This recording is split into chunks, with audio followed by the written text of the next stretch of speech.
नमस्कार, मी मनीषा.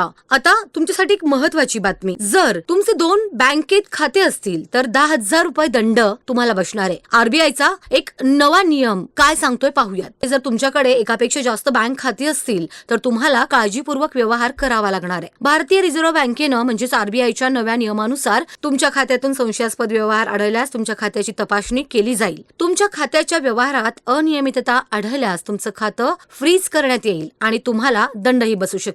आरबीआयच्या नवीन नियमानुसार 2 बँक अकाउंट असणं गैरकायदेशीर नाही. अनेक जण बचत आणि पगार यासाठी वेगवेगळी बँक खाती वापरतात. दरम्यान तुमच्या बँक खात्याचा गैरवापर होऊ नये यासाठी भारतीय रिझर्व्ह बँकेनं नवीन कडक नियम लागू केले आहेत. यासाठी आता बँकांकडून प्रत्येक खातेदारांच्या व्यवहारावर नियमित लक्ष ठेवण्यात येईल. बँकेला कोणत्याही खात्यासंदर्भात संशयास्पद व्यवहार आढळल्यास बँक त्याची माहिती आरबीआयला देईल. त्यामुळे तुम्हीही बँक अकाउंट वापरताना काळजी घ्या, नाहीतर तुम्हाला आर्थिक नुकसान होईल आणि कायदेशीर कारवाई देखील तुमच्यावर होऊ शकते.